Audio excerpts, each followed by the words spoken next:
Opa pessoal, boa noite. Tô vendo que o pessoal já está entrando aí, tá? Como de praxe a gente vai entrar um pouquinho antes, depois a gente chama a nossa convidada de hoje, tá? E aí, para quem está acompanhando aí desde o começo, ou para quem não teve a oportunidade, está pegando agora, tá? Essa é a nossa série Food Safety na Prática, uma série idealizada aí por mim para a gente trazer conhecimento aí de segurança de alimentos para os profissionais que trabalham na área de alimentos, tá? De como as coisas acontecem na prática, como a gestão de segurança de alimentos acontece na prática dentro dos estabelecimentos de alimentos. A gente está na primeira temporada, se Deus quiser, não vai parar por aí, outras temporadas virão pela frente. E nessa primeira temporada, a série foi segmentada em 5 episódios, representados por 5 lives. Hoje a gente está na 4ª live, então a gente teve outras 3 lives anteriores, tá? Por uma questão de problemas técnicos aí, algumas mudanças em relação ao Instagram, a postagem de vídeos na plataforma do IGTV, que é a plataforma de vídeos do Instagram. Acabou que eu perdi o conteúdo da primeira live, não consegui disponibilizar para quem não pôde assistir, infelizmente, tá? A segunda live ela ficou disponível e a terceira eu também tive dificuldades de disponibilizar, mas ela está no meu canal do YouTube, tanto a segunda quanto a terceira na íntegra, tá? Essa terceira live, que foi a de terça-feira agora, ela também está sendo postada no Instagram em fragmentos, em trechos que eu identifiquei como trechos bem importantes, impactantes aí para o tema, e estou publicando no feed. Então, se vocês quiserem, fiquem à vontade para acompanhar. E se quiserem vê-la na íntegra, ela está lá no meu canal do YouTube, tá? Uma outra notícia boa que eu dei desde a primeira live aqui é que esse projeto ele vai ser transcrito. Então, essa série Food Safety na Prática, a gente vai passar ela para o formato escrito em formato de e-book. Então, essa é a parte boa. A primeira live que eu não consegui gravar em nenhum aspecto, ela vai estar disponível no formato escrito em e-book, tá bom? Conexão de áudio, vídeo tá ok? Gente, vocês que estão acompanhando, por favor, me dêem um feedback. Se ninguém falou nada, eu imagino que é porque tá ok. Então, vamos seguir adiante, né? Uma boa noite a todos, é um grande prazer estar com vocês aqui mais uma vez reunidos para a gente falar de segurança dos alimentos. É um tema que eu amo, é minha paixão, tá? E é muito bom a gente estar compartilhando isso através de conversa com profissionais da área, profissionais experientes, né, nos temas que a gente reservou para essa primeira temporada. Estou vendo que a nossa convidada já entrou, já eu te chamo, tá, Débora? Então, boa noite, seja bem-vinda, tá? E nesse episódio de hoje a gente vai falar sobre a padronização de processos, tá? E lógico, qual a sua correlação, qual a sua importância aí para a garantia da segurança dos alimentos, tá? A padronização de processos, para quem já conhece, tá? Ele é um tema bem genérico, bem geral, tá? Então ele não é um tema exclusivo de segurança dos alimentos. Então outras pessoas de outras áreas que tiverem a oportunidade de estar assistindo essa live, né? Ele é um tema muito bacana, tá? É um tema interessante para todas as áreas, né? Quando se fala em padronização de processos, tá? Então se vocês quiserem, vocês podem encaminhar essa live agora, no momento que ela está acontecendo, no aviãozinho que tem aí embaixo, para quem vocês quiserem convidar agora. Poxa, o fulano de tal está perdendo esse momento de compartilhamento de conhecimento e eu vou mandar para ele agora. E você clica no aviãozinho que está aí embaixo, tá? E aí você encaminha para quem você quiser convidar para essa live agora, tá bom? Boa noite aí para quem está entrando agora, tá bom? Então vamos lá, gente. Antes da gente começar, né, eu sempre faço essa contextualização. O que é a padronização de processos? O que significa padronizar processos, tá? De forma geral, padronizar significa submeter um processo, tá, a um determinado modelo ou método. A padronização, ela busca normatizar e organizar fluxos de trabalho, com o objetivo de aumentar a produtividade e efetivar os lucros, tá? Por isso que eu falei que a padronização de processos não é algo exclusivo da segurança dos alimentos, tá? Na verdade, o grande objetivo dela, por trás de tudo o que ela traz, é o ganho de produtividade, tá? E o retorno financeiro, os lucros, tá? É você minimizar as perdas e as falhas de processos para que você tenha ganhos né, financeiros de produtividade. Tá? No entanto, a sua utilização com foco em Food Safety, ela traz também diversos benefícios. E é por isso, né, que a gente convidou hoje essa pessoa, que já eu vou chamar ela aqui para participar da conversa, né, para a gente entender a importância e os benefícios dessa padronização de processos para um sistema de gestão de segurança dos alimentos, para a garantia da segurança dos alimentos. Tá? E aí eu convidei a Débora. Tá? A Débora é uma pessoa que trabalhou com implementação de sistemas de gestão da segurança de alimentos, tá? Trabalhou com implantação de sistemas de gestão dentro de áreas corporativas, né? Coordenando aquilo dentro de... Quem trabalha, né, em corporações e empresas sabe, né, que algumas empresas demandam aí áreas corporativas, que são áreas que centralizam os processos e tem justamente essa responsabilidade de padronizar os processos, por exemplo, entre unidades, entre sites. Então a Débora tem uma experiência muito bacana, né, com isso, tá? Cuidando exatamente disso, da padronização de processos. Tá? Então agora vamos, sem mais delongas, vamos chamar a Débora para ela compartilhar um pouco aí dessa experiência e eu apresentar ela para vocês. Tá? Então vou te chamar agora, tá, Débora?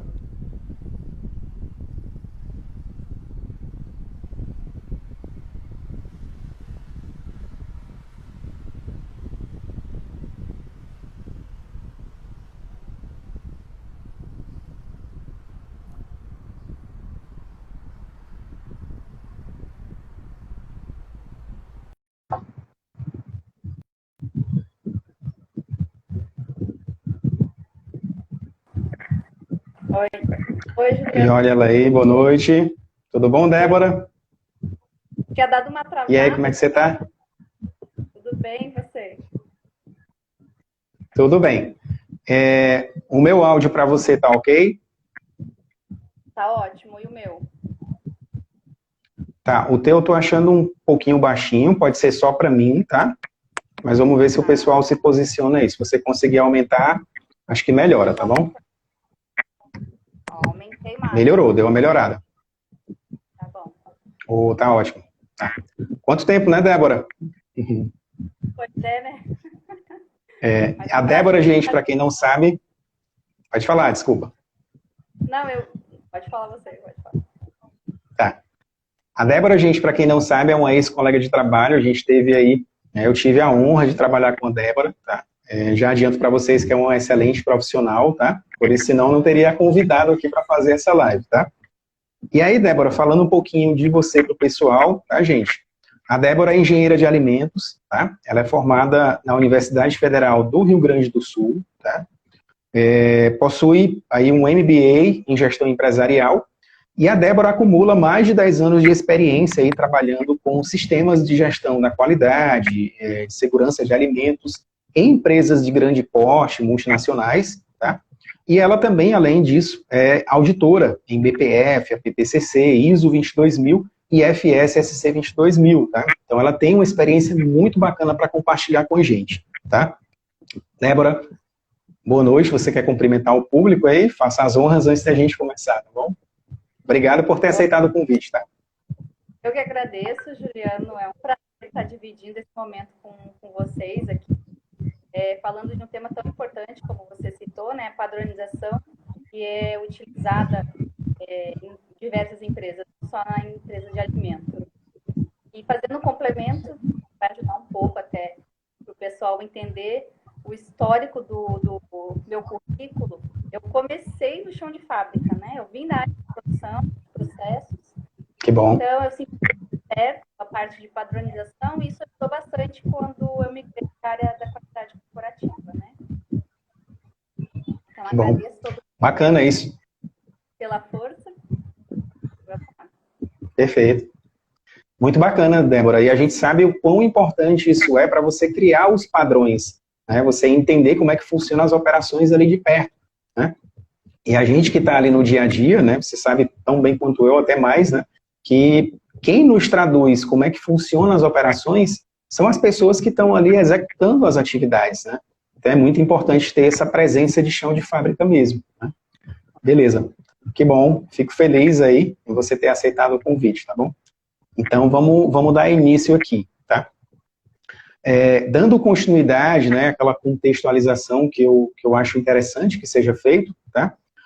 Falando um pouco mais aí da padronização de processos, ela é um dos elementos que compõe aí o sistema de gestão da qualidade. Na verdade, assim, se a gente for avaliar, né, e até observar, né, um pouco mais de perto, ela compõe qualquer sistema de gestão, não só da qualidade. É lógico que a padronização de processos começou a ser falada ali, quando se fala de sistemas de gestão, com o sistema de gestão da qualidade, né, a ISO 9001.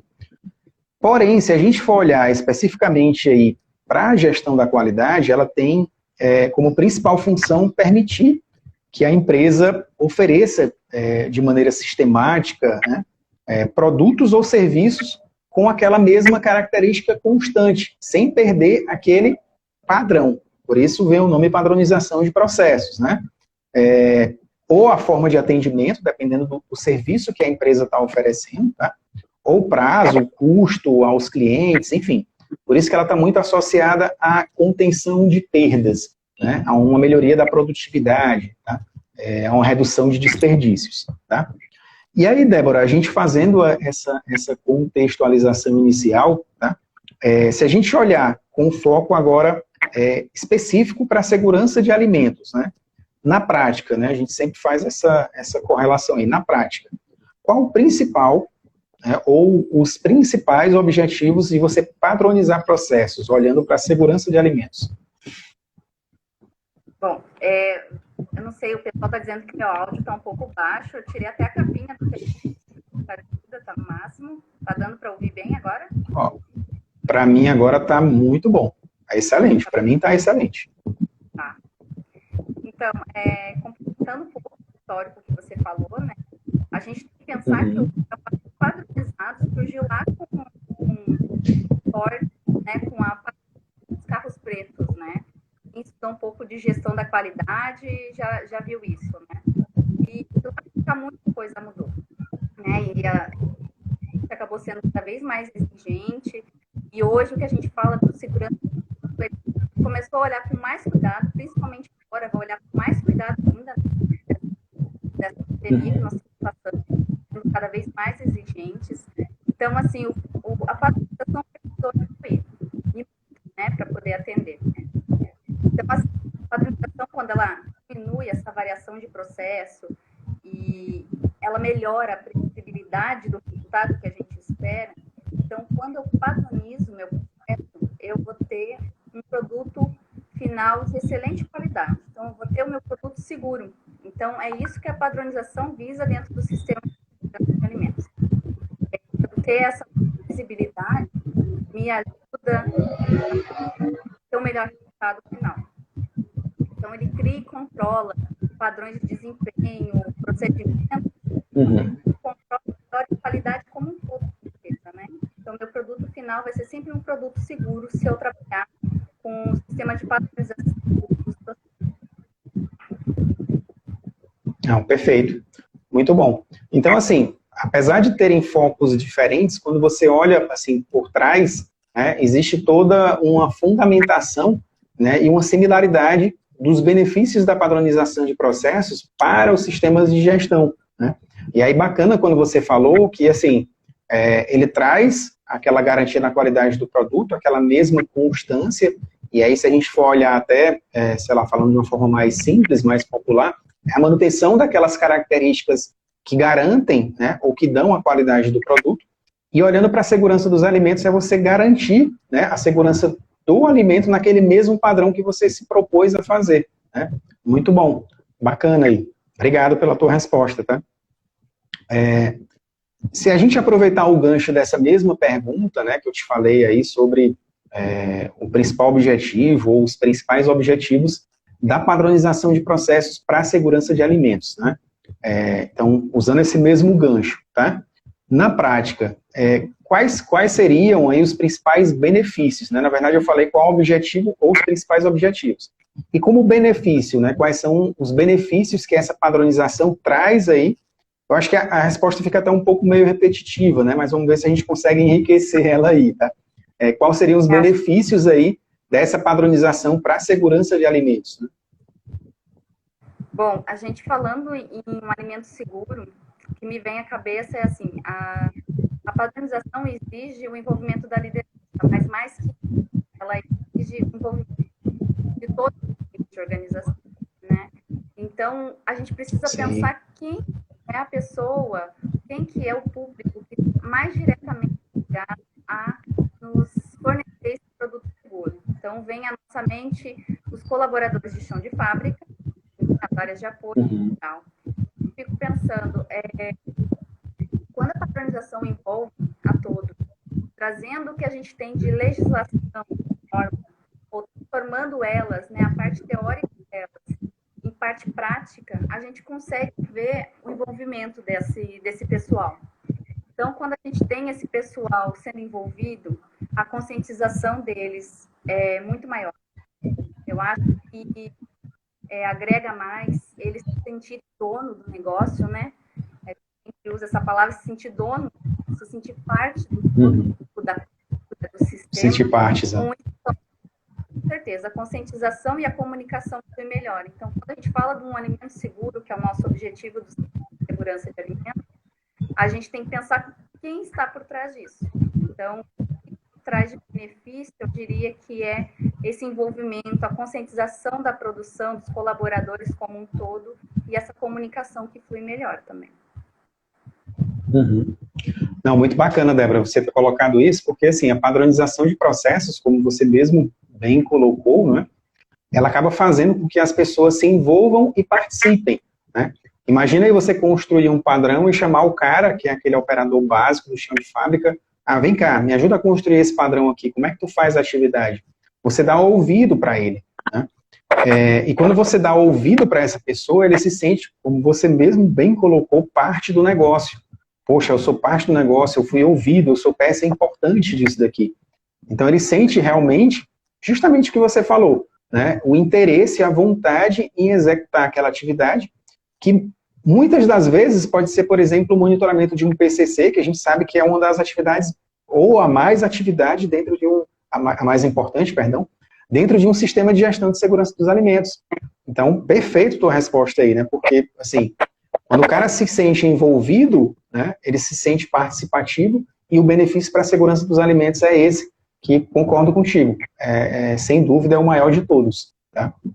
Então, obrigado mais uma vez. Tá? Oi, pode falar. A empresa só tem a ganhar, né, com a participação. Sem dúvida. Com certeza. Com certeza. Débora, na prática, aí você falou sobre a participação, o envolvimento da operação, né, quando as pessoas se sentem envolvidas e participativas no negócio. Na prática, para que se consiga aí um desenvolvimento eficaz da padronização dos processos, né, você consegue dizer quais são aí, por exemplo, os principais passos que devem ser seguidos, né, e que não podem faltar para que você consiga padronizar os processos e ter esses benefícios? Bom, primeiro a gente precisa entender o nosso sistema de gestão define, né? O que ele está exigindo, então a gente tem que sempre retomar isso. Lembrando, abrindo parênteses aqui, né, que o nosso sistema de gestão está ligado à cultura da empresa, né? A cultura de segurança de alimentos, dado muito bem abordado pelo Marcos. Perfeito. Vou entrar em detalhes. Então, depois que a gente tem, eu acho, objetivos definidos e estratégias traçadas para o sistema de gestão, a gente precisa pensar como um PDCA, né? Então, eu vou ter o P, o meu planejamento, depois que eu tenho isso definido, eu vou mapear o processo, vou definir os meus processos para atender os objetivos que a gente propôs no sistema, né? Então, esse é o meu planejamento. Quando eu for olhar para a execução, eu vou ter a parte de comunicação e treinamento dos nossos funcionários, né? Então, o processo e os procedimentos, vou comunicar e vou treinar, né? Nunca deixando de esquecer que o procedimento tem que ser feito e o processo mapeado junto com o pessoal que está direto ligado ao procedimento faz toda a diferença, tá? Então, na execução, eu tenho esse treinamento. E na verificação, a gente precisa ver a adesão ao procedimento. Então, eu vou monitorar resultado desse procedimento. E já indo lá, né, não fugindo de melhoria, né, e a gente vai verificar eventuais falhas, vai fazer esse monitoramento para tentar sempre ter a melhoria dos processos e a melhoria contínua. Então, sempre quando eu faço um procedimento, eu não posso pensar que, por exemplo, se eu tiver um prazo de revisão de um procedimento de 2 anos, eu não vou simplesmente me basear, daqui 2 anos eu vou fazer a revisão do procedimento. Pelo contrário, Sim. quando põe ele na prática, a gente consegue perceber algumas coisas, né? Mesmo fazendo com o pessoal envolvido, né, na atividade, mas a gente consegue perceber que tem coisas a melhorar. Então, às vezes, a gente gerou uma revisão, quando a gente vai aplicar esse procedimento, uma carta de controle, a gente percebe que já tem melhoria para fazer. Então, a gente está pensando que o ciclo PDCA está mudando, até para fazer a padronização. Então, é interessante a gente estar sempre melhorando e verificando esse procedimento, né, esses procedimentos. Perfeito, muito bom. Débora, a Denise comentou aqui embaixo que teu áudio está cortando um pouco. Para mim ele também tá, mas está dando para entender tudo, tá? Tá bom? Só para te dar esse feedback aí, tá? Eu não sei como é que tá para a Denise, que comentou que está cortando. Para mim tá um pouquinho, mas está dando para entender tudo, tá bom? Então, gente, eu vou tocar, tá? Tá bom, Débora? Tá bom. Vou tentar deixar ele paradinho. E aí, gente, assim... Eu queria só acrescentar em cima do que tu falou, Débora. Na verdade, não é acrescentar, né? É reforçar, porque eu acho que vale a pena, né? Muito bom os passos que você falou, e eles são, assim, valiosíssimos para a gente garantir essa padronização desses processos, né? Principalmente quando a gente fala aí de uma gestão de segurança de alimentos, tá? E a gente vivenciou isso, né? Acho que passa até um filminho pela minha cabeça, deve passar pela tua também, né? Que, assim, algumas falhas são inerentes desse processo, e lá na frente, quando a gente se depara com os erros, né, com o não cumprimento do padrão, né, ou simplesmente, né, eu não sei se seria essa palavra, porque se o cara não foi bem orientado, ou se ele não chegou nem a ser treinado, eu não posso dizer que é uma negligência dele em descumprir aquela atividade, né? Mas era muito comum, né, às vezes, haverem falhas de quê? Você cria um padrão, às vezes um padrão muito bem escrito, tá? Muito bem elaborado, né? Porém, as pessoas não eram treinadas, né? Ou você ter esse padrão, você treinava as pessoas, mas não era feita a avaliação de eficácia daquele treinamento, né? Ou não era feita uma revalidação daquele padrão, né? Por isso que a gente vivenciou isso juntos, né? A gente sabia da importância, por exemplo, do que a gente tinha naquela ferramenta, né, numa empresa por onde a gente passou, que era me falhou a memória agora, né? Que eram os padrões técnicos de processo, né? E que eles deveriam ser revisados constantemente, tá? E que eles deveriam ser revistos ali constantemente no caso de alguma falha que fugisse dentro do que estava previsto de correção, que tinha sido traçado, né? Então você colocou muito bem aí esses passos, né? E eu fiz questão só de dar uma reforçada, né? Porque essas falhas, na prática, elas são comuns de acontecer, né? E comprometem o processo, e lá na frente, às vezes, a gente fica quebrando a cabeça para tentar entender o que foi que aconteceu, e a gente não lembra que a gente descumpriu um desses passos que você muito bem colocou, tá? Então, te agradeço de novo aí pela tua resposta, tá bom? Parece básico, mas a gente precisa sempre ter o padrão de padronizar, né? Então, a gente não pode perder isso. Sim, sem dúvida, sem dúvida. Perfeito, é isso aí, tá? Débora, assim, né, na tua vivência, na tua experiência aí com padronização de processos aí dentro de um sistema de gestão da qualidade ou de segurança de alimentos, né?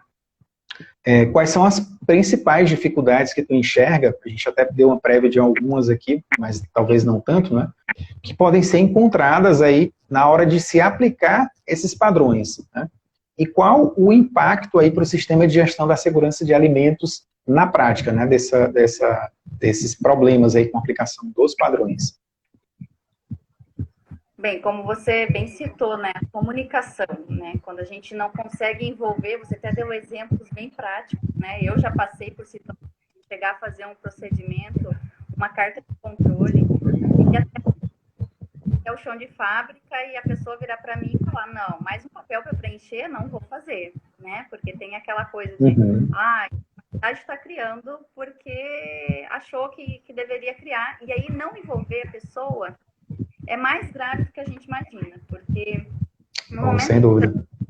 que você não envolvendo a pessoa, ela não se sentindo parte do todo, como a gente falou, ela vai ou preencher da forma errada, mesmo sendo treinada, ou vai preencher incorretamente, vamos dizer assim, não vai preencher, não vai dar valor para aquilo, não vai entender o que faz sentido preencher aquele documento, então vai sempre ter uma informação faltando.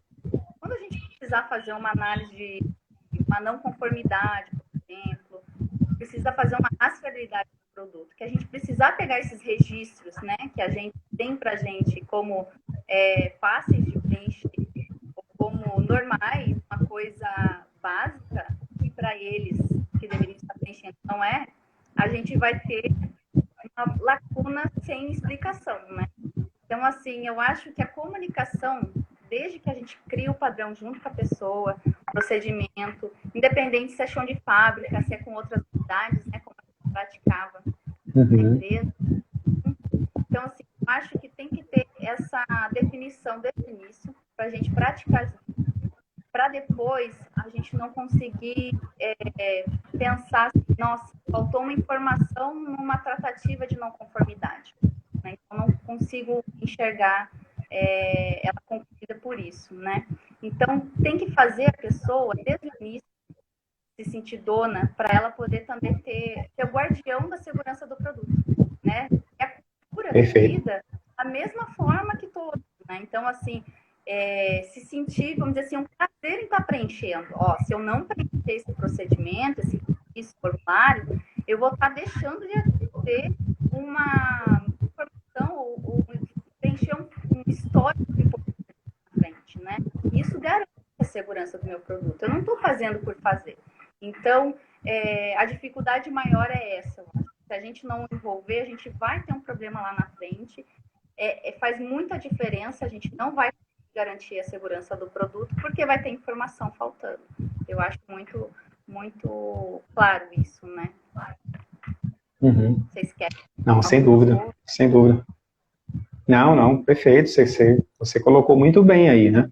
Então, como a gente falou desde lá do início, né? O cara tem que se sentir parte do negócio, tem que se sentir envolvido aí, né? Então, a principal dificuldade assim, ela está relacionada a pessoas, né? Então, não existe padrão sem o envolvimento de pessoas, né? É a mesma coisa, por exemplo, que também é uma falha comum acontecer, de algumas pessoas quererem criar padrão sentado na cadeira. Ah, não, eu entendo o processo, eu conheço, eu vou aqui escrever o padrão de frente para o computador, sentado na cadeira e pronto. A gente sabe que não funciona assim, porque o padrão, ele tem ali, talvez seja a principal palavra que esteja escrito nele, até como uma marca d'água no fundo bem grande, pessoas. Então não existe padrão sem envolvimento das pessoas, e quando você não envolve pessoas, você tende a falha, né? E aí as consequências é o que você falou, né? É uma não conformidade grave para o sistema de gestão, ou de repente até um produto não conforme chegando ao mercado, né? Na live anterior, a gente chegou a comentar alguns escândalos aí envolvendo segurança de alimentos, e aí como o tema era na indústria de bebidas, a gente falou de 3 casos, né? O caso da cervejaria Bar, que é recente, aconteceu esse ano, né? E a gente falou de 2 outras indústrias de bebidas, uma que inclusive até veio a dar fim a uma marca, que é o Suco Hades, que agora voltou, mas sob a propriedade de outra empresa, né? Então, assim, será que de repente essas falhas, né, eu não estou dizendo que mas poderia ser, por exemplo, né, não teve como consequência o descumprimento de um padrão, né, porque alguém não foi treinado ou não foi corretamente envolvido no processo? Então, essas são as consequências, né, de você ter, por exemplo, aí, padrões, né, em que você tem dificuldade na elaboração dele ou na implantação dele, e o impacto para a segurança de alimentos é esse. Pode vir desde uma não conformidade simples, como algo que comprometa, possa vir até a comprometer a marca, né, e a empresa. Beleza, Débora, muito bom, tá? Obrigado mais uma vez aí, tá? Tem que pensar que a gente não faz um procedimento, né? Que a gente faz um procedimento para ser executado. Então, por mais que nem você falou, que faça um procedimento sentado, que a pessoa sabe que é o procedimento. Mas no momento que ela pega aquele esqueleto e vai a fundo, se percebe tem muito mais informações para poder acrescentar, né? poder ficar usado. Ah, sem dúvida. Uhum, sem dúvida. Não, perfeito. Estou vendo que tem um comentário aí da Amanda, né? Explicar a importância de cada documento, sem dúvida, é isso mesmo, tá? Tem que explicar, sim, né, para as pessoas que você está construindo aquele padrão, que serão os executores, a importância daquilo. É bacana ela ter colocado isso, né, porque às vezes você só joga o treinamento, né, não esclarece a importância das coisas. A gente que é da área de alimentos tem visto que cada vez mais se torna importante você fazer um treinamento de conscientização, que você, por exemplo, boas práticas de fabricação. Né? O cara tem que lavar as mãos. Cara, você tem que lavar as mãos. Vamos falar de lavar as mãos, que agora é a onda do momento, até por uma necessidade, lógico, higiênica. Né? Então, cara, você tem que lavar as mãos sempre que você sai da produção, ao entrar, ao ir no banheiro, depois que ir no banheiro. Se você tocar no cabelo, você tem que lavar as mãos antes de manipular o produto de novo. Então, assim, mas por que lavar as mãos? Então, foi uma colocação muito bem feita aí tá como manda, né? Ela colocou, então, é isso mesmo, tem que explicar para as pessoas do porquê que os procedimentos têm que ser executados, não é só jogar, não é só treinar, né? Então, pessoas a gente tem que entrar no detalhe mesmo, né? Gente, só rapidinho, Débora, um comentário, tá? Que eu acabei esquecendo de fazer no começo, a gente sempre reserva 5 minutos no final para as perguntas, tá? Então, ou vocês guardam ela para o final, ou vocês deixam ela aí nos comentários, que no final a gente faz uma recapitulada, tá bom? Débora, mais uma vez, obrigado, tá? E aí, Débora, na prática, né, dentro das indústrias ou dos estabelecimentos aí de alimentos de forma geral, como é que eu posso padronizar processos? Digamos assim, quais são as formas de se fazer isso? Né? Uma ótima pergunta, né? Tem muitas pessoas, né, que nem você está fazendo o procedimento, mas não conseguem entender por onde começar. Então, vou dar um exemplo prático do que a gente fazia, né? Como você conhece também, a gente tinha a norma de documento. Então, essa norma de documento nos dá as definições, entre outros detalhes. Então, a norma explicava que é um manual. Parâmetros, então, a gente tinha um manual de boas práticas. Vou dar exemplo de uns mais usados, né, que eu acho que é comum a vários tem os manuais, tem os POPs, procedimentos operacionais padrão, desculpa, que tem a descrição detalhada das atividades, né, que você executar. Mas eu não posso deixar de lembrar que também, às vezes, muitos procedimentos não conseguem ir a fundo no detalhe. Então, a gente tinha as instruções de trabalho que faziam a descrição mais micro ainda daquela atividade, quem executava, qual a frequência a ser feita, tudo isso era determinado. E também, caso circular é um esqueleto, a gente vai encontrar informações e vão ter os registros, né? E os registros tem uma divisão, que é os documentos que a gente vai manter os históricos. Eu acho que é bem importante. Não basta só treinar o procedimento, mas o que a gente Débora, tem verdade. deixa eu te interromper rapidinho. Oi. É que tua voz começou a falhar um pouco mais agora. E para mim ficou muito claro até a parte das instruções de trabalho. Se não for muito incômodo, você puder voltar até a parte de instrução de trabalho e falar novamente, eu te agradeço, tá bom? Tá. Então, tá agora? Ainda está cortando um pouquinho, tá?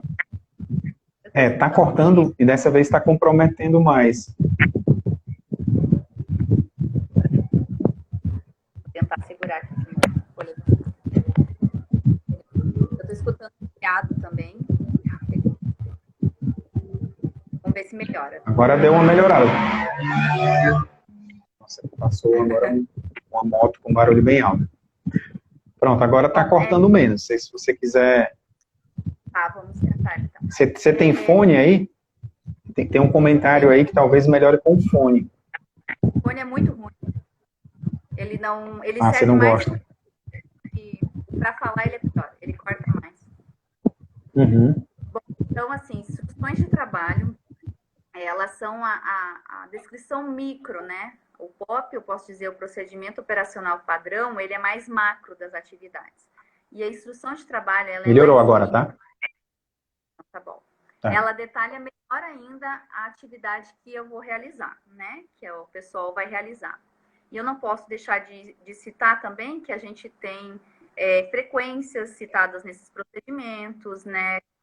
Quem vai executar, os responsáveis e etc. Então, a gente tem que lembrar que nessa norma de gestão de documentos, a gente tem que esclarecer quais são os procedimentos, a gente tem que colocar os donos dos procedimentos, né? A gente tem que colocar frequência dentro desses procedimentos para tudo conseguir ser feito por qualquer pessoa treinada, né? Não posso deixar na mão de uma pessoa só. Então, formulários e registros, que também são documentos presentes nessa norma, é o quê? São todos os registros que a gente faz, todas as informações que a gente imputa do processo. Então, os registros vão me dar uma base histórica de todo o controle de qualidade do produto, né? De tudo que aconteceu com o produto durante a fabricação. Então, eles evidenciam isso, né? São uma evidência para a gente. Então, a gente também, dentro dessa norma, não pode esquecer, lembrando aqui agora, que para registro, a gente tem que ter um tempo para se armazenar ele fisicamente. Então, falando em segurança do produto, alimentos, a gente vai colocar essa armazenagem, a guarda desse documento para o tempo de shelf life dele. Então, se eu tenho um produto que vai vencer em 1 ano, eu vou colocar essa guarda de documentos para no mínimo 1 ano. Para quê? Para caso eu tenha uma reclamação no saque, eu tenha que fazer uma simulação de recall, até mesmo um recall, caso a gente tenha uma não conformidade grave, que a gente tenha como recorrer a esses documentos, né? Porque se a gente simplesmente fizer um registro e não souber nem onde está armazenado, nem a quem pertence, a que área, que a gente chamava de posto de cópia, os procedimentos, a que área que pertence esse documento, quem que é responsável pela guarda ou pelo preenchimento, se faltar essas informações, a gente não vai ter o histórico do que a gente necessita para um produto final, né? Então, assim, eu preciso ter todas as informações. Então, para a gente poder, de forma geral, fazer uma padronização, a gente precisa entender que procedimento é preciso para cada etapa, né? Então, para grandes empresas tem outras, né? Ainda tem política, manual, tem outros procedimentos, mas basicamente são procedimentos, instruções de trabalho, os registros que a gente precisa garantir a guarda. Até mesmo para rastreabilidade, eu já falei, né? Isso é muito importante. Sim. Não, perfeito, bacana. Podendo falar um pouquinho também de controle de revisão, né? A gente à fala vontade. E não fala qual o prazo para revisar. Que nem eu citei antes, né, um procedimento que precisa revisar em 2 anos, por exemplo. Mas eu tirei isso da onde, né? A gente tira de históricos da empresa. Mas caso eu tenha que atender, por exemplo, a atividades que o mapa exige. O mapa tem uma relação de documentos que ele exige que a revisão seja feita anual.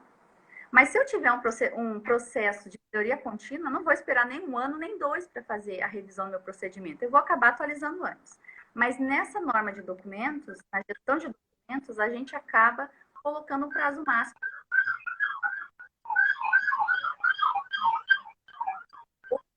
Na melhoria do processo mesmo, né? No histórico que a gente tem daquela atividade. Eu acho que é mais ou menos isso. Não sei se eu me estendi demais. Não, perfeito. Não, de forma alguma, tranquilo. Quando o tema é bom, quando a pergunta é boa, quando a resposta é boa, a gente acaba desenrolando mesmo aí, indo até... E o pessoal gosta, né? Isso é bacana, né? Muito bom você ter colocado essas diferenças aí dos procedimentos, porque às vezes a gente sabe que eles existem, mas não correlaciona que essas são as formas de você padronizar os processos, né? Ou às vezes você conhece alguns, mas não conhece todas as ferramentas e até onde você pode ir, né? E o bacana que você colocou aí também, né? Como é que você pode padronizar a padronização dos processos, que é você ter um procedimento mestre que te dê todas as diretrizes, para de repente impedir que o Zezinho faça de um jeito, né? O Joãozinho faça de outro jeito, a Mariazinha acabe fazendo de outra forma. Então, assim, Se a ideia é padronizar processos, eu tenho que ter algo que me diga como eu tenho que padronizar os meus padrões, né? Então faz total sentido, e as normas de sistema de gestão, elas pedem isso de certa forma, né? A ISO 22000 aqui agora não está tão diretamente exigindo, né? Mas, enfim, é interessante que você tenha para que você mantenha, né, essa diretriz máxima aí de como os seus padrões têm que ser padronizados, digamos assim. Né? Muito bom, obrigado mais uma vez, tá, Débora? Débora, e aí vamos... Poder complementar. Além de tudo isso que a gente fala de procedimento, também tem que saber como gerenciar, não é? A gente trabalhava com sistema, com software, né? Que nos facilitava saber onde estava cada um, quando ia vencer. Mas a gente também sabe que tem empresas bem menores que não têm condição. Não é impossível fazer a gestão. Então, a gente também recomenda que faça uma planilha com os prazos, né? De quando foi feita a primeira revisão. Porque o que a gente não pode ter, por exemplo, está utilizando um procedimento que foi revisado num sistema, na própria planilha, uma revisão 2, e lá no chão de fábrica sendo usada, né? Isso também é muito incoerente. Então, isso já vai para o âmbito de gestão. Já estou saindo um pouco. Eu lembrei agora. Sem dúvida, muito bem lembrado, muito bem colocado. E reflete uma falha da padronização de processo, né? Como você colocou. Perfeito. É isso aí. Débora, eu queria explorar um pouquinho aí da tua experiência aí com o trabalho corporativo, tá? Porque o que a gente falou aqui de padronização de processos, né? Se a gente for prestar bem atenção, ela diz respeito, se é que a gente pode falar assim, né? Olhando numa visão, não sei se posso falar assim, mas vou tentar, de uma forma mais reduzida.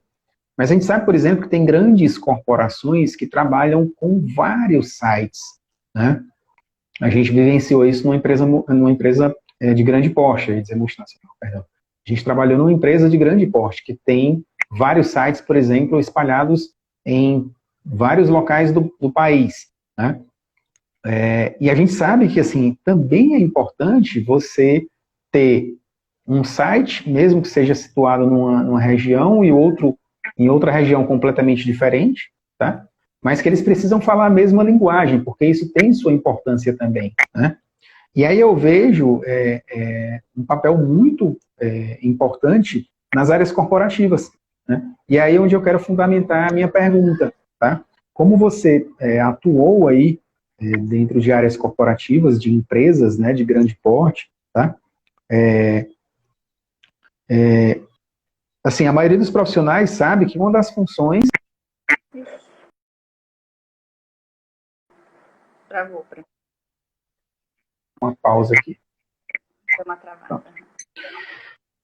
Então, assim, a gente sabe que a importância da área corporativa é uma dessas, como eu falei, tá? E, assim, se a gente for olhar a importância do papel corporativo para esses sites, né, qual o benefício disso para um sistema de gestão de segurança de alimentos, né? Por exemplo, de você padronizar os sites, né, que estão dentro aí de um mesmo sistema de gestão. Bom, que nem você falou, né? A empresa é única. A gente tem diferentes sites, né? Então a gente vai estar trabalhando com a mesma cultura. Põe-se que a mesma empresa, apesar de ser em diversas regiões, a cultura de gestão de segurança de alimentos é a mesma. Então, eu entendo que a área corporativa, ela otimizava muito o processo de padronização, né? E você sabe muito bem que quando a gente criava um processo que ia ser utilizado pelas unidades, no geral, a gente sempre envolvia as unidades, né? Então, a gente sempre buscou trazer todos os envolvidos para o padrão antes de subir ele para o sistema. Então, eu vejo que era uma otimização. E quando a área corporativa também participou da certificação FSC 22000 de uma unidade, ela também conseguiu carregar essa boa prática, né, dos processos, procedimentos que acabaram vindo com essa certificação para as outras unidades que ainda não estavam certificadas. Perfeito. Então, eu acho que o sistema de gestão ele tem que ser olhado, como eu vou dizer assim, macro, para quando você faz um produto com a mesma marca em diversos lugares e uma só tem a certificação e as demais não, eu não posso simplesmente dizer, não, mas a fábrica A faz o produto mais a B faz o mesmo produto, mas de uma forma, uma qualidade menor. Não tem como aceitar isso. Então, tem a mesma marca sendo feita por várias unidades, a gente tem que garantir a mesma qualidade e a mesma segurança do produto em várias unidades. Então, a gente do corporativo acaba, vamos dizer assim, unificando essas boas práticas, né? Unificando esses procedimentos que são dados a uma empresa certificada, aplicando nas demais, exigindo o mesmo retorno, né? Ou seja, o produto seguro da mesma forma. Eu posso trazer assim um exemplo assim que eu sempre gostava de envolver todo mundo, né? A gente sim, sim. Sem dúvida. Precisa, né? Por quê? Quando a gente ia fazer um procedimento de food defense e food fraud, por exemplo, a gente fez o mesmo procedimento, isso otimiza bastante para todas as unidades. Porém, por cada unidade ter essa particularidade, cada um vai preencher as ações de mitigação da forma que achar melhor. Só que isso era só um anexo do procedimento, era igual para todos. Então, assim, foi feito a várias mãos, ia ser para todos, mas cada unidade ia fazer as suas ações, no seu plano de ação. Então, isso otimiza bastante o pessoal, otimiza bastante o tempo das unidades. Eu acho que só tem a ganhar com a área corporativa fazendo o mesmo procedimento. Por quê? Vai fazer um procedimento baseado na discussão e no debate de todas as unidades, né? Inclusive, quando fui fazer acho que o primeiro procedimento que eu fui fazer uma revisão quando cheguei no corporativo foi gestão de fornecedores. E eles simplesmente para ficar pronto, uma revisão. Então, assim, o pessoal fica pensando, 9 meses para fazer um procedimento? 9 meses, porque você envolvia compras, qualidade, pesquisa e desenvolvimento, uma reunião debatia uma coisa, refazia o fluxo. Então, é uma coisa demorada quando você faz com uma qualidade que se espera, quando você tem que atingir o nível de entendimento de todas as áreas que utilizam, por exemplo, compras, né? Que utilizam fornecedores, né? Matéria-prima, enfim. Então, você tem que envolver todo mundo. E envolve cada vez mais pessoas, mais áreas, mais difícil é fazer o procedimento. Não é fácil. Mas se fizer de uma forma estruturada, a gente só tem a ganhar. Então, desde a criação da revisão até a finalização e aprovação, que a gente tinha determinado na época, que a aprovação era uma das 3 áreas principais, né? De ter as 3 aprovações no final, levou 9 meses. Então, esse é um exemplo bem prático que eu trago aqui, que para fazer um procedimento não é simples. Né? A gente tem que entender de processo e tem que levar para quem entende também, para ajudar a gente a fazer uma coisa bem cheia de informações, né? E mesmo fazendo o procedimento em 2 meses depois, a gente precisou revisar novamente, né? Mas com todo o conhecimento que a gente tinha adquirido, levou menos tempo. Então, assim, é um trabalho de melhoria contínua. A gente tem que pensar que o procedimento é o tempo todo tendo que melhorar e tendo que aprimorar, né? Não, sem dúvida. É isso aí, muito bem colocado por você, né? E eu lembro aí, quando você falou de novo, viu aquele filminho na minha cabeça, né? Imagina você ter várias unidades que... Eu sei que cada unidade tem a sua particularidade, lógico. Mas quanto mais você afina, né? Se é que a gente possa falar assim, igual você afina um instrumento mesmo. Você afina os processos para que eles estejam o mais alinhado possível um com o outro. Isso facilita, né, para o sistema de gestão, sem dúvida. E aí você deu 2 excelentes exemplos. O procedimento de food fraud. A gente sabe que food fraud você pode escolher diferentes ferramentas para você conduzir a tua análise, né, e prevenção de fraudes. Imagina se uma unidade X escolhe uma ferramenta, ou outra unidade Y escolhe outra, nem para você compartilhar aprendizados iria dar certo, né? Eu acho que esse é um dos benefícios também, e aí não só falando de segurança de alimentos, de qualquer sistema de gestão, que é você compartilhar os aprendizados, né? De repente, uma situação envolvendo food fraud numa unidade e como ela conduziu. E se eu tiver um mesmo procedimento padronizado para outra unidade, ela vai utilizar aquilo como aprendizado sem dúvida, né? Porque ela vai, teoricamente, ela iria conduzir com o mesmo formato de solução. Outro exemplo clássico aí, né, que você falou, é a gestão de fornecedores, também muito bem colocado, né? Geralmente, quando você tem grandes empresas com vários sites, eles não têm só unidade corporativa para qualidade, para food safety, tem para outras operações. Então, por exemplo, suprimentos é o único que faz compra para todos os outros sites, porque você tem que padronizar outras coisas também, né? Embalagem é a mesma, afinal a marca é a mesma, a qualidade do produto, né? E imagina as consequências disso para a segurança de alimentos se você tivesse procedimentos sendo tocados de forma diferente, né, para as unidades. Você teria até impacto para a gestão do negócio, de forma geral, né? Então, de novo, parabéns aí pela tua colocação, foi muito bem colocada, e isso esclarece muito, na prática, que é o objetivo principal dessa série, como é que as coisas acontecem. E a gente trouxe de uma forma muito clara, muito lúcida, né, como a importância dessa padronização de processos aí, quando a gente fala de sites, tá? Eu encerro por aqui as perguntas para ti, e aí eu vou abrir para o público para a gente entrar nesse bate-papo. Pelas minhas contas aqui, a gente tem são 7 a 8 minutinhos só, tá bom? Então, responder ao público e, ao mesmo tempo, fazer o nosso desfecho final. Tem uma pergunta do Wanderson aqui, eu vi que ele fez, eu até anotei aqui, tá? Que ele pergunta o seguinte, né? Como lidar com uma situação dessa de padronização aí dos processos quando você... Aqui, achei. Como poderia manter essa gestão multi-sites, né? Acho que é a gestão da padronização multi-sites, né, que ele quer falar, em caso de um copmaker, né? Copmaker a gente sabe que ele traz realmente, como ele bem colocou aqui, uma cultura diferente, né? Boa pergunta. É. Olha, do pouco que a gente aprende, né? A gente sempre, quando a gente vai ter um copacker, a gente sempre alinha as expectativas, né? Então, assim, eles têm o sistema de gestão deles, a gente tem a nossa. Então, tudo isso é decidido antes do fechamento do contrato. Então, eles exigem procedimentos nossos, a gente também exige deles. A gente nunca vai deixar de estar cumprindo com a do produto, né?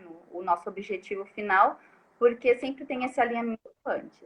Então, o procedimento não vai deixar de ser cumprido. São detalhes que são alinhados, a maioria antes, né, da finalização do contrato e um pouco mais detalhado adiante, né? Quando vai, assim, um COPEC para várias unidades, aí o corporativo entra em ação, né? Mas nada impede que a própria unidade, quando é um COPEC, consiga também fazer essa interface, né? Não, perfeito, muito bom. Eu acho que o segredo é esse, realmente, é você alinhar expectativas, né, com antecedência, deixando claro as regras do jogo, né? Então, é ruim um copmaker ser pego de surpresa ou vice-versa, né? Então, você fazer isso previamente, alinhar as expectativas, mesmo tendo essas divergências culturais, é possível que seja feito, só que realmente tem que ser feito da forma como você falou, né? Falando no popular, colocar as regras do jogo na mesa antes de você iniciar aquele processo, né? Perfeito, muito bom. Gente, alguém mais tem alguma pergunta para fazer para a Débora? Deixa eu ver se eu acho mais alguma por aqui. Acho que eu vi só essa do Wanderson mesmo, tá? Alguém fez alguns comentários durante a live, tá? Foi a Amanda, fez comentários, tá? Galera, a hora é agora. Quem quiser fazer alguma pergunta, fiquem à vontade, tá? Porque é um tema bem Eu acho que foi tranquilo, né? Débora, então. Mas eu acho que você foi bem esclarecedora, então, por esse motivo o pessoal não está perguntando, né? Mas foi muito bom, tá? Como as lives no Instagram são muito curtas, né? A gente vai encerrando por aqui. Débora, mais uma vez, muito obrigado por ter aceitado o convite, tá? Eu gostei bastante, você foi bem esclarecedora aí. Como você falou, é um tema muito vasto, tá? Então, a gente fala de padronização de processos, a gente não pode só correlacionar com segurança dos alimentos, né? Então, é um tema muito vasto, realmente, tá? Aí, pessoal, eu trouxe aqui, junto com a Débora, 2 indicações de livros, tá? A gente tem o do TQM, 4 Revoluções na Gestão da Qualidade, da editora Bookman, de 2003, do Shiba, né? Bem conhecido. E o do Falcone, que é o TQC, Controle da Qualidade Total, no estilo japonês, a editora Falcone, de 2004. Ambos falam de padronização de processos e são muito bons, tá? Débora, por favor, suas considerações aí, tá? De novo, muito obrigado, tá? Agradeço mais uma vez, torço para ter mais momentos assim, enriquecedores, né? Foi muito legal. Bom te ver de novo, né? Eu, igualmente. Bom, nossa parceria sempre foi bem legal também. E se alguém precisar de mais alguma coisa, né, pode enviar para a gente. Talvez a gente consiga ajudar, não lembrando agora de alguma pergunta, posso enviar depois, a gente também tenta ajudar a responder. Obrigada por todo mundo aí que estava presente. Então, gratidão, Débora, gratidão a todos. Gente, próxima live, terça-feira da próxima semana, no mesmo horário, às 18h07, a gente entra sempre 5 minutinhos antes, tá? Então, uma boa noite a todos e um bom final de semana. Tchau, Débora, obrigado. Até mais, tchau, tchau. Tchau.